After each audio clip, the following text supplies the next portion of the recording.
What's good, everyone? Thank you for stopping by to visit the channel for this upcoming game preview. If you want to hear a different take of college football from an analytical perspective, if you haven't done so already, pound that subscribe button, click the notification bell, and select all so you won't miss another video. Also, like the video, it helps the channel grow, and give me your score prediction in the comment section below, even if you agree or disagree with my score prediction.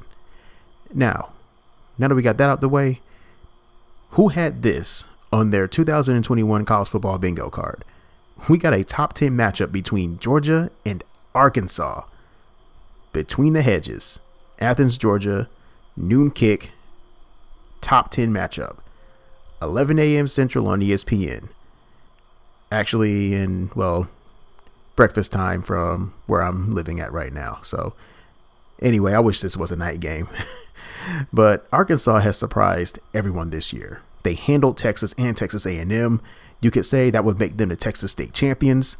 Sam Pittman, former Georgia assistant, by the way, has done an outstanding job revitalizing the Arkansas program. Georgia, over the last few years, has fielded dominant defenses, but they have an efficient offense to go with it this year. Will Arkansas stay undefeated and notch another huge win this season? Or will Georgia continue the tear they have been on so far this year? Let's begin how we always do. Just like last week, the advanced metrics did not favor Arkansas against Texas A&M. But there are a few truths in an uncertain world, and this is one of them. This ain't Texas A&M. Arkansas is moving up into a different weight class in Georgia. The Bulldogs are number 1 in SP+, number 2 in overall F+, and they boast the number 1 defense in SP+. SP Plus has the Bulldogs as a 13.5 point favorite with a 79% win probability. The Vegas line opened with Georgia as an 18 point favorite, and at the time of recording, it is as high as 19 points. Well, you expected this game to escalate quickly, and Georgia did not disappoint. To quote Josh Pate from the late kick, it was a splattering. This game was over as soon as Georgia turned into I-440 West and took exit 3 to Hillsborough Pike. Vanderbilt had no shot in this game. Their only shot was Georgia's bus breaking down by hitting one of those potholes on 440. It's bad enough to have one quarter with a 0% success rate, but Vanderbilt had 2 quarters with a 0% success rate. Anytime you have a 9% offensive success rate, you didn't do anything right all game.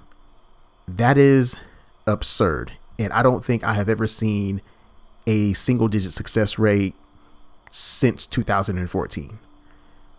But again, it's Vanderbilt, and Georgia did what they were supposed to do against a team who was overmatched: go out and dominate. Last thing I'll say, Georgia had more touchdowns, 8, than Vanderbilt had first downs, which was 4. I mean, there is not much else to say about this game. You can see the box score, and it goes hand in hand with what happened. Now, against Texas A&M, Arkansas basically dominated the first quarter and the first minute of the second quarter, and it was all they needed. The first quarter was a masterpiece of execution on offense and defense, as they had a 24% success rate delta over the Aggies. KJ Jefferson and Treylon Burks seemed to connect on everything, and the Hogs' offensive line was getting to the second level at will against the Aggie front. There were 2 things that were the biggest takeaways. The first thing was the Arkansas defensive line had an uncanny knack for getting pressure with 3 down linemen. Tre Williams and the Arkansas defensive line had Zach Calzada in hell, and Texas A&M couldn't get anything going. The second thing is the Arkansas offense is a different animal when KJ Jefferson is healthy. Jefferson opens up the Razorback offense, whether it is the inside or outside zone read, and he has improved enough as a passer with the shot play to where you must play him honest. Last week, I mentioned the Aggie defense had one of the best pass defenses in the country, but as I pointed out, New Mexico, Kent State, and Colorado were not good teams from a passing standpoint, and believe it or not, Arkansas came into last week's game averaging over 8 yards per pass attempt. They ended with 11. For my computer model, I have a rating system that is based on the principles of ELO. So if you're not familiar with it, it runs like this. After every game, the winning team will take points from the losing team.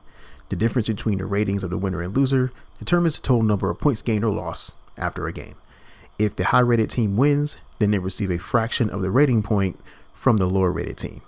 If the lower rated team wins in an upset, then they'll get a huge rating boost relative to where they are. So the bigger their upset, the bigger the ratings boost. And if the favorite plays poorly, then the favorite is punished for it as well. As to what goes into the rating system, it is a few parts of a weighted recruiting average, some parts returning production, and recent ranking history.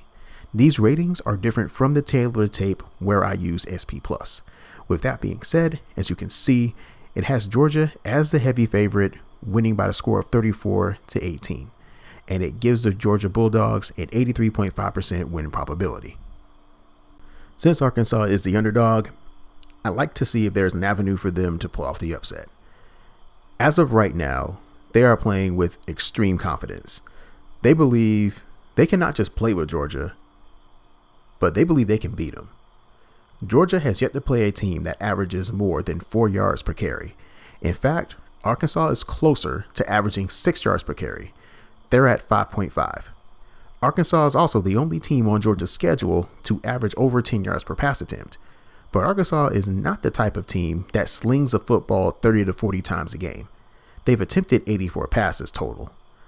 Don't kid yourselves. They are still a run-heavy team that can take advantage of the passing game when the opportunity is there. They must be able to run the football effectively for at least 4.7 to 4.8 yards per carry and throw for 8 yards per attempt when they catch Georgia in the play-action pass situation. On defense, if Barry Odom and that Arkansas defense is able to frustrate Georgia into uncharacteristic mistakes and not only stop the run, but get pressure with 3 down linemen like they've done all year, this game is going to be mighty uncomfortable for Georgia. Arkansas has a legitimate defense, and from a defensive success rate standpoint, it is better than Clemson, with having a 30% success rate to Clemson's 34%. But Georgia was not 100% in their season opener, and they have some emerging weapons, especially Brock Bowers at tight end. He may not look fast, but that guy can run. JT Daniels must be mature in this game and take what the Arkansas defense gives them. In the end, Arkansas is going to play lights out early on. They're going to have a lot of juice coming in, but Georgia's depth will take over in the second half.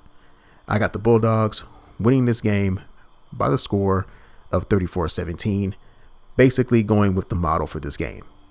And with that being said, that is a wrap for another game preview. Let me know what your thoughts are in the game in the comment section below. Give me your score prediction and tell me why your team is going to win the game. Hope you enjoyed the video. Please give the video a like.